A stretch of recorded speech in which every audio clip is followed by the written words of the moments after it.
అలాగే యద్భాగవత మాహాత్మ్యం భగవద్భక్తివర్ధనం, ఈ భగవంతుడి యొక్క కథలు అనేవి చాలా గొప్పవి. అందులో భగవద్భక్తుల మహిమ కూడా వర్ణింపబడుతూ ఉంటుంది. కనుక మనసులో భక్తిని పెంపొందింపజేస్తూ ఉంటుంది. గీడతే పరమం పుణ్యం ఋషిభి నారదాదిభి. ఇప్పుడు నేను చెప్పేటువంటి ఈ కథ అనేది నారదాదులు కూడా దీనిని గానం చేశారు సుమా. అలాంటి గొప్పదైనటువంటి గాథ.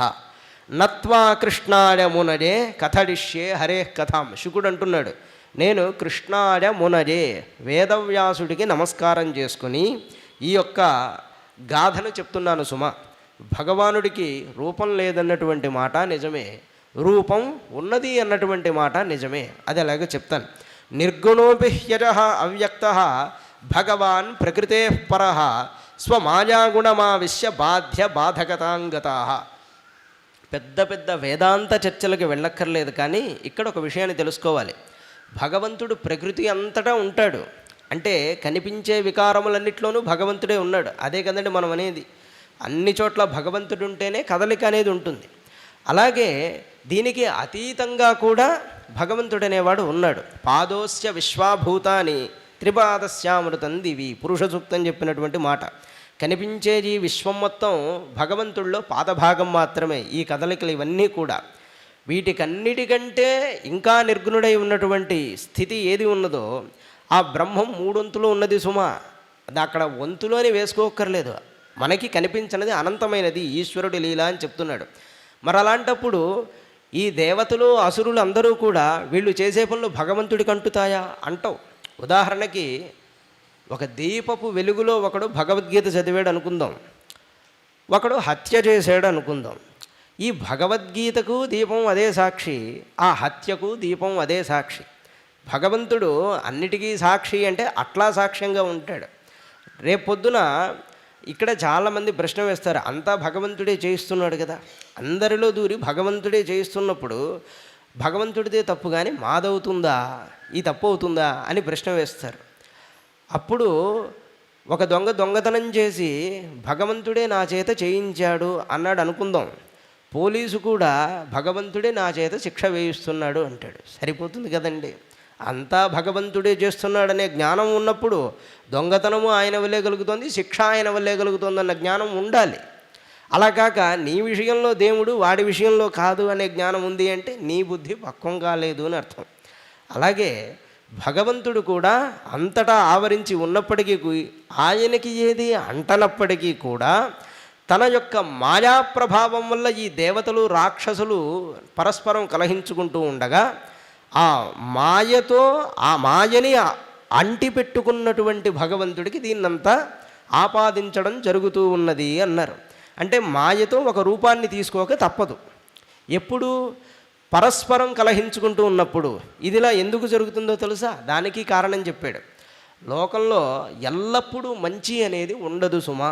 మనం అనుకుంటాం అంతా మంచి ఉండాలి ప్రయత్నం చేస్తాం, కానీ అలా ఉండడం అనేది జరగదు. ఎప్పుడూ చెడు ఉండడం అనేది జరగదు. ఇవంతా ఎలా ఉంటుందంటే ఒక సీజన్ లాగా ఉంటుంది అని చెప్తారు. వర్షాకాలం వచ్చినప్పుడు ఆ కాలంలో రావలసినటువంటి కృమికీటకాదులు, వృక్షాలు మొదలైనవి అప్పుడు వస్తాయి. అలాగే గ్రీష్మం వచ్చినప్పుడు అప్పుడు రావలసిన ప్రాణులు అప్పుడు వస్తాయి, అప్పుడు జరగవలసిన చర్యలన్నీ జరుగుతూ ఉంటాయి. అదేవిధంగా ఈ మాయ అనేది త్రిగుణాత్మకమైనది. త్రిగుణములంటే సత్వరజస్ తమస్సులు. ప్రకృతిలో శాంతమైనటువంటి ఒక అవస్థ కలిగినప్పుడు అందుకు సంబంధించినటువంటి జీవులన్నీ వస్తూ ఉంటాయి. అలాగే ఉద్రేకపూరితమైనటువంటి స్థితి ఉన్నప్పుడు తత్సంబంధమైన జీవులు వస్తూ ఉంటాయి. ఏ సంబంధమైన జీవులు ఏ కాలంలో పుడతారో ఆ కాలంలో వాళ్ళ కర్మలను అనుభవిస్తూ ఉంటారు. అనగా ఒకానొకప్పుడు సాత్వికత ఎక్కువ ఉన్నప్పుడు దేవతలు జయాన్ని పొందుతారు. వాళ్ళు దేవతలు అనుభవించారు కదా ఆనందాన్ని. అలాగే రజస్సు బాగా ఉన్నప్పుడు అసురులు ఆవిర్భవిస్తూ ఉంటారు.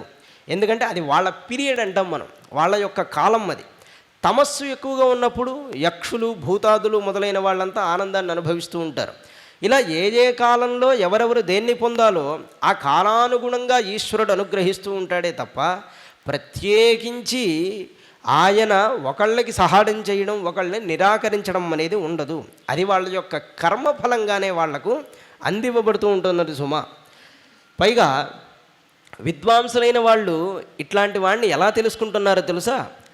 కట్టెలో నిప్పు ఉంది అన్న విషయం మనం మామూలుగా కట్టెను చూస్తే తెలుస్తుందా? దాన్ని మథనం చేసినప్పుడు మాత్రమే దానిలో ఉన్న అగ్ని బయటపడుతుంది. అదేవిధంగా పెరుగులో వెన్న ఉన్న విషయం, నెయ్యి ఉన్న విషయం ఎప్పుడు తెలుస్తుంది? మథించినప్పుడే తెలుస్తుంది. అలాగే వాళ్ళు ఆత్మారాములై వారిని మథించుకున్న వారై వాళ్లలో ఉన్న భగవంతుణ్ణి చూస్తారయ్యా. అదే జ్ఞాన నిర్మథనాభ్యాసాత్ పాశం దహతి పండిత అని ఉపనిషత్తుల్లో చెప్తారు. జ్ఞాన నిర్మథనం చేతనే వాళ్ళు అలాంటి గొప్ప స్థితిని పొందుతూ ఉంటారు.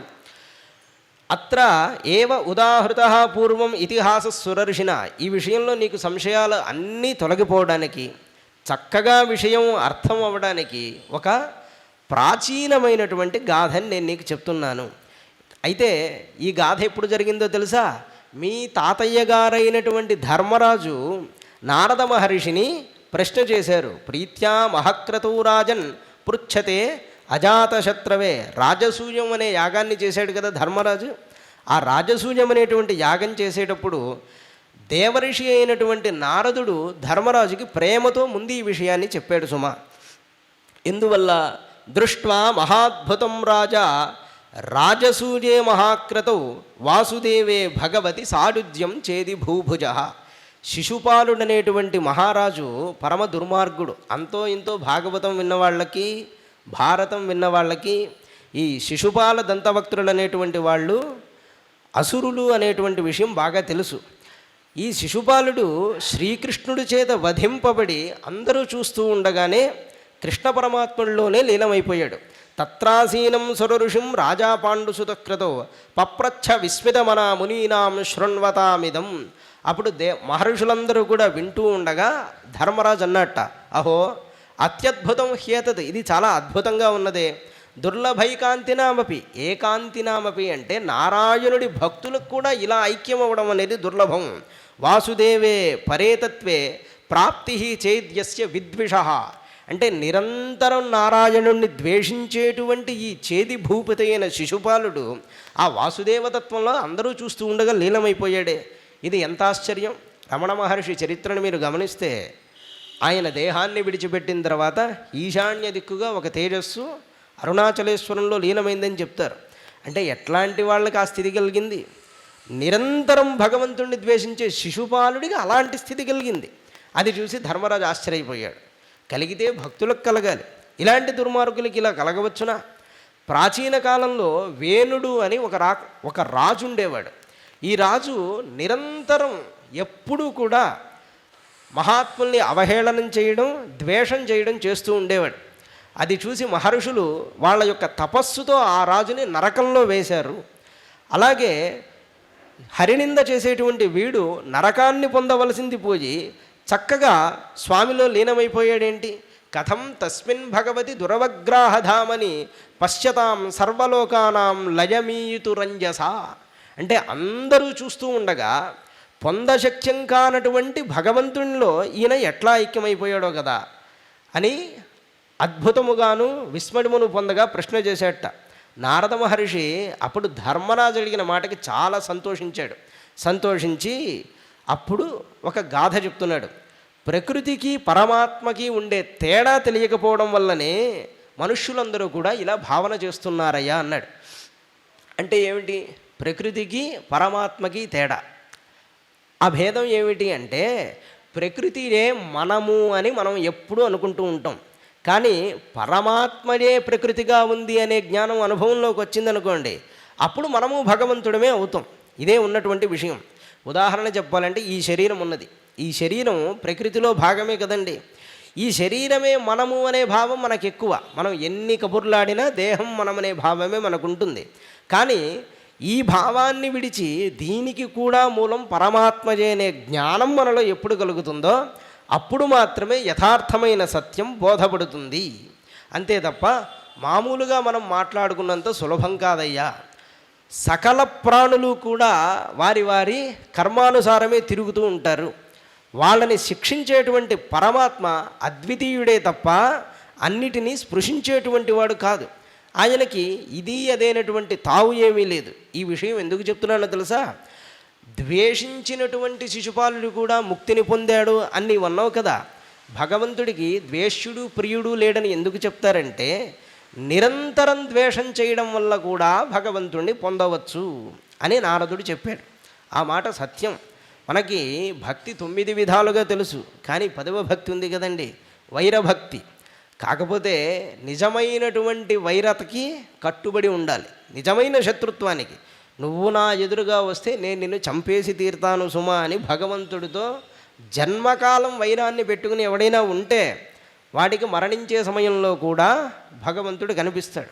కానీ సభలలో భగవంతుడు లేడు అని ఇంటిలోకి వెళ్ళి దేవుడికి దండం పెట్టుకుని నా సిద్ధాంతం బయట బాగుండాలి అని ఎవడైతే కపటం చేస్తాడో వాడు అటూ ఇటుగాక చెడిపోతాడు. అది సత్యం. భగవంతుడికి ఖచ్చితంగా వైర సంబంధాన్ని ఏర్పరచుకుంటే భగవంతుడితో వాడు కూడా తరిస్తాడు సుమా. ఈ మాట ఎవరన్నారు? నారద మహర్షి చెప్తున్నాడు. తస్మాత్ వైరానుబంధేన నిర్వైరేణ భజేనవా. ఒకటి శత్రుత్వమైనా ఉండాలి, లేదా నిర్వైరంగా ప్రేమైనా ఉండాలి, ఇంకొకటి భయమైనా ఉండాలి, స్నేహమైనా ఉండాలి, అతని మీద కోరికైనా ఉండాలి. వీటిల్లో ఏది ఉన్నా సరే విడివిడిగా నిరంతరం అనుసంధానపూర్వకంగా ఎప్పుడు ఉన్నా కూడా అట్లాంటి వాడికి మోక్షం అనేది వస్తుందయ్యా. దీనికి ఒక చిన్న ఉదాహరణ చెప్తాడు. కీట పేషస్కృతారుద్ధ కుడ్యాడాం తమనుస్మరన్ సంరంభ భజయోగేన విందతే తత్స్వరూపతాం. ప్రాచీనమైన కాలంలో తుమ్మెదలాంటి కొన్ని కీటకాలు కొన్ని పురుగుల్ని తీసుకెళ్ళి వాటి గూళ్ళలో ఉంచేవి. ఆ గూళ్ళో ఉంచి దాని చుట్టూ చాలా ఝంకారం చేస్తూ అలా తిరుగుతూ ఉంటాయి. అది మీరు వినే ఉంటారు, భ్రమర కీట న్యాయం అంటారు. ఆ కారణం చేత, అంటే ఈ తుమ్మెద మీద ఉన్న భయంతో ఆ చిన్న పురుగు కూడా తుమ్మెదలాగా మారిపోతుంది. ఎందుకంటే భయం కలిగినప్పుడు మనిషిలో, కోపం కలిగినప్పుడు, ప్రేమ కలిగినప్పుడు, ఈ 3 కలిగినప్పుడు మనిషిలో గట్టి ఏకాగ్రత అనేది లభిస్తుంది. ఈ 3 దేనివల్లైనా ఏకాగ్రత పొందవచ్చు, దానివల్ల ఫలం కూడా లభిస్తూ ఉన్నది. అందువల్ల భయంతో ఒక కీటకం మరొక కీటకంగా మారిపోయే విధంగా ఎవడైతే భగవంతుణ్ణి భయంతో కానీ కోపంతో కానీ స్మరించుకుంటారో వాళ్ళు ఈ విధంగా ఉంటారయ్యా. కామాద్ ద్వేషాద్ భజా స్నేహాద్ యథాభక్త్యేశ్వరే మనః ఆవేశ్య తదఘం హిత్వా బహవస్తద్గతిం గతాః. కామం వల్లైనా, స్నేహం వల్లైనా, భయం వల్లైనా ఎవడైతే ఈశ్వరుడి మీద మనస్సును నిలుపుతూ ఉన్నాడో వాడు ఖచ్చితంగా వాడిలో ఉన్న జీవలక్షణములను అనగా దోషాలను వదిలించుకుని చక్కగా మోక్షాన్ని పొందుతాడు. అందుకు ఉదాహరణ ఏమిటి అంటే గోప్య కామాత్. గోప్య కామాత్, గోపికలు కోరిక చేత కృష్ణుడి మీద మనస్సు పెట్టి ధరించాడు. భయాత్ కంస, భయం వల్ల కంసుడు. ద్వేషాత్ చైద్యాదజో నృపాహ, నువ్వు అడిగావే ఈ శిశుపాలుడు మొదలైన వాళ్ళు, వీళ్ళు వైరభక్తిని చేసి ధరించారు. సంబంధాది వృష్ణర, సంబంధం చేత అనగా బాంధవ్యాలు కలుపుకొనుట చేత వృష్ణులు యాదవాదులు తరించారు. స్నేహాది యూజం, స్నేహం వల్ల ధర్మరాజుల ఎదుల మీరు తరిస్తున్నారు. భక్త్యా వయం విభో, నారదాదులమైన మేము భక్తి చేత తరిస్తున్నాం. అదే పోతన గారు మనకి ఈ పద్యంలో చెప్తారు. కామోత్కంఠత గోపికల్ భజమునన్ కంసుండు వైరక్రీడా సామగ్రిన్ శిశుపాల ముఖ్య నృపతులు. పోతన గారి పద్యాల్లో ఇదే గొప్పతనం. పాత తెలుగు అయినా చెబుతూ ఉంటే అర్థమైపోతూ ఉంటుంది, కాసింత మనసుంటే చాలు. సంబంధులై వృష్ణులను ప్రేమన్ మీరలు భక్తి మేము, ఇదే చక్రింగంటి మెట్లైన నుద్దామ ధ్యాన గరిష్ఠుండైన హరించందవచ్చు ధాత్రీశ్వర అని చక్కగా చెప్పారు. కథమోపి నవేన స్యాత్ పంచానాం పురుషం ప్రతి తస్మాత్ కేనాప్యుపాయేన మనఃకృష్ణే నివేశడేత్. మరి వేణుడైనటువంటి వాడు భగవద్వేషం చేశాడు కదా, ఆయనకి మాత్రం నరకం ఎందుకు వచ్చింది అంటే భగవంతుడిని తిట్టేవాడికి కూడా స్వర్గం వస్తుందని చెప్పారు కదా, సద్గతి వస్తుందని. అంటే వేణుడు తిట్టినప్పటికీ కూడా నిరంతరము తిట్టలేదయ్యా, అదే ఆయన చేసినటువంటి పని. నిరంతరం తిట్టకపోవడం తప్ప అంటే అలా కాదు, తిడితే సంపూర్ణంగా తిట్టాలి. అలానే భగవంతుణ్ణి అంగీకరించిన వాడు కాదు. ఒకానొక సందర్భంలో తిట్టి అయ్యో తప్పైపోయిందయ్యా నేను నిన్ను తిట్టానన్నవాడు కాదు. భగవంతుడి యందు ఆదరం లేదు, అతడు లేడు అని సంపూర్ణంగా ఈశ్వరుడి యొక్క అస్తిత్వాన్నే విస్మరించాడు మనసులో. అందువల్లనే వేణుడు తన పదవి నుంచి జారిపోయాడయ్యా. పైగా నువ్వు చూసావే ఈ శిశుపాలుడు, వీడెవడనుకున్నావు? హిరణ్యాక్ష హిరణ్యకశిప రావణ కుంభకర్ణాదులుగా జన్మించినటువంటి వాళ్ళు కదా వీళ్ళంతా. పైగా వాళ్ళే శిశుపాల దంతవక్తుడై వచ్చారయ్యా. ప్రాకృత దేహాన్ని వదిలి వీళ్ళు ఈనాడు స్వామిలో లయమైపోయారు. పంచషడ్డాజనార్భా పూర్వేషామపి పూర్వజా దిగ్వాసస శిశూన్మత్వా ద్వాస్థవుతాన్ ప్రత్యషేధతాం. వీళ్ళకి దుస్థితి ఎందుకు కలిగింది అంటే సనక సనందనాదుల యొక్క శాపం వల్ల ఇలాంటి స్థితి కలిగింది. పూర్వం హిరణ్యకశిపుడుగా ఉన్నప్పుడు చాలా దారుణంగా ఇతడు ప్రవర్తించాడు. అంటే ఈ శిశుపాలుడు అనేవాడు హిరణ్యకశిపుడుగా ఉన్నప్పుడు చాలా దారుణమైనటువంటి పనులన్నీ కూడా చేశాడు. ప్రహ్లాదుడు అనేటువంటి వాడు ఈయనకి పరమ భక్తుడైన వాడు, పుత్రుడు సుమ, నారాయణుడికి పరమభక్తుడు, పుత్రుడు. ఆయన్ని హిరణ్యకశిపుడు చంపాలనుకుని అనేకమైనటువంటి వేదనలకు గురి చేశాడు. సర్వభూతాత్మభూతంతం ప్రశాంతం సమదర్శనం భగవత్తేజసా స్పృష్టం నాశక్నోద్ధంతుముద్యమై. చివరికి లోకాలన్నీ గెలిచి తానే మహారాజైనప్పటికీ కూడా ఆ జన్మలో ఈ శిశుపాలుడు హిరణ్యకశిపుడై ఉన్నప్పుడు ప్రహ్లాదుణ్ణి సంహారం చెయ్యలేకపోయాడయ్యా. ఎందుకంటే ఆయన ఎంతో గొప్పవాడైనటువంటి జ్ఞాని, అద్వైత జ్ఞానాన్ని సంపూర్ణంగా పొందినవాడు కనుక ఆయన సంహరించలేకపోయాడు. ఆ ప్రహ్లాదుణ్ణి కాపాడడం కోసమే నరసింహావతారాన్ని ధరించాడు. అప్పుడు శ్రీహరి మీద గట్టిగా వైరాన్ని పూనినవాడై ఆయన చేతిలో మరణించాడయ్యా అని ఆ చరిత్రను ముందు సంగ్రహంగా చెప్పాడు. అప్పుడు యుధిష్ఠిరుడు అడుగుతున్నాడు, విద్వేషో దడితే పుత్రే కథమాసీన్ మహాత్మని బ్రూహిమే భగవన్యేన ప్రహ్లాద స్యాచ్యుతాత్మత. అయ్యా, కొడుకు పైన ఎవడైనా చంపేంత ద్వేషాన్ని పెట్టుకుంటాడా? ఇది చాలా ప్రమాదకరమైనటువంటి విషయం సుమ. అట్లాంటి కొడుకుని, అనగా మహాత్ముడైనటువంటి కొడుకుని కని పొరపాట్లు చేసేటువంటి వాడిని కంటే పోని వీడిని చంపేయాలి అనే భావం ఉంటే అనుకోవచ్చు. ఎంతో గొప్పవాడైన కొడుకును కని అతన్ని చంపాలి అని అసలు ఎందుకు అనుకున్నాడు హిరణ్యకశిపుడు? ఎందువల్ల అలాంటి స్థితి వచ్చింది? దయచేసి ఆ విషయం చెప్పు, ఈ శంక నాకు ఎక్కువగా ఉన్నది సుమ అన్నట్ట. అనగానే అప్పుడు నారదుల వారు హిరణ్యకశిపుడి దగ్గర నుంచి, అనగా వాడి యొక్క దురాక్రమణ దురాగతాలు ఏ విధంగా చేశాడనే దగ్గర నుంచి ఆరంభించి ప్రహ్లాదుడి జననము, నరసింహుడి యొక్క ఆవిర్భావము ఇత్యాది కథలన్నీ కూడా చెప్పారు. నారదుడు అంటున్నాడు, భ్రాతర్యేవం వినిహతే హరిణాక్రోడమూర్తిన హిరణ్యకశిపురాజన్ పర్యతప్యదృషాశుచ. హిరణ్యాక్షుణ్ణి నారాయణుడు సంహరించాడు అని తెలుసుకోగానే దుఃఖంతో ఉన్నట్ట. అప్పుడు ఆహచ ఇదం వృషా ఘూర్ణ సందష్ట దశనచ్చద. హిరణ్యకశిపుడి కోపంతో ఆకాశాన్ని చూస్తున్నట్ట. ఆ సందర్భంలో ఆకాశమంతా మేఘములతో నిండి ఉన్నది. ఆ ఆకాశంతో ఉన్న, ఆ మేఘాలతో ఉన్న ఆకాశాన్ని దహిస్తున్నాడా అన్నట్లు చూస్తూ ఓ మాట అంటున్నాడు రాక్షసులందరి మధ్య, భో భో దానవ దైతేజాహ. ఓ దానవుల్లారా, రాక్షసుల్లారా, మీరంతా కూడా నేను చెప్పే మాట వినండి అని రాక్షసుల పేర్లు చెప్తాడు. ద్విమూర్ధ అంటే 2 శిరస్సులు గలవాడా, త్రియక్ష 3 కళ్ళ గలవాడా, శంబరాసురుడా, శతబాహో, హయగ్రీవ, నముచే ఇల్వల, విప్రచిత్తే. మీరు ఈ రాక్షసులందరూ కూడా నేను చెప్పినట్లుగా చెయ్యండి, ఆలస్యం చేయకండి. మీరేం చేస్తారో తెలుసా? ముందు నా సోదరుడు నాకు మిక్కిలి ప్రియుడన్న విషయం మీకు తెలుసు కదా, వాడిని శ్రీహరి సంహారం చేశాడు. ఈ శ్రీహరి యొక్క లక్షణం ఎలా ఉంటుంది అంటే చిన్నపిల్లవాడిలా ఉంటుంది.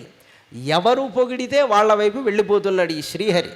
ఈ విషయాన్ని దేవతలు కనిపెట్టి ఆయన వైపు తిప్పుకున్నారు సుమా. కానీ ఈయన సమబుద్ధి కలిగినటువంటి వాడు. హిరణ్యకశిపుడు ఆ మాట అన్నాడు విష్ణుమూర్తిని, మొట్టమొదట ఆ మాట చెప్పాడు. ఈయన చాలా సమానమైన బుద్ధి గలవాడు. కానీ దేవతలే మాయ చేస్తే ఆ మాయకి విష్ణుమూర్తి ఎలా లొంగిపోయాడు? సముడంటే సముడిలాగానే కదా ఉండాలి. అలా లేకుండా నా సోదరుణ్ణి సంహారం చేశాడు కాబట్టి ఇతడు నాకు ఖచ్చితంగా శత్రువే సుమా. ఈయనను చంపి ఈ రక్తంతో నా సోదరుడికి తర్పణం ఇస్తాను. అందులో నా సోదరుడికి రక్తం అంటే చాలా ఇష్టం సుమా. అందులో విష్ణుమూర్తి రక్తాన్ని కనుక ఇస్తే అది చాలా ఆనందజనకంగా ఉంటుంది. విష్ణుమూర్తికి కోపం రావాలంటే, విష్ణుమూర్తి నశించాలంటే నేను చెప్పినట్టు మీరు చెయ్యండి. నేను విష్ణుమూర్తిని సంహారం చేసేలోపుగా ముందు భూలోకానికి వెళ్ళండి. అక్కడికి వెళ్ళి తపస్సు, యజ్ఞం, వేదాధ్యయనం చేసేవాళ్ళు, వ్రతం చేసేవాళ్ళు, సత్పురుషులు ఎవరైనా ఉంటే వాళ్ళందరినీ కూడా సంహారం చెయ్యండి.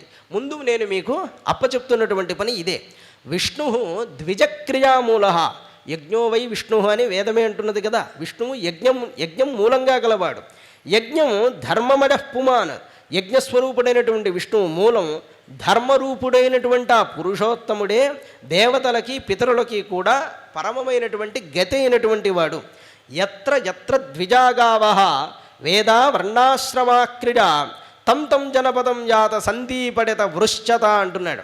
అంటే ఎక్కడైతే వర్ణాశ్రమ ధర్మాలతో బాగా ఉంటారో, ఎక్కడ గోవులు ఉంటాయో, ఏ దేశం చక్కగా ఉంటుందో అక్కడికి వెళ్ళి వాటిని సర్వనాశనం చెయ్యండి అని చెప్తాడు.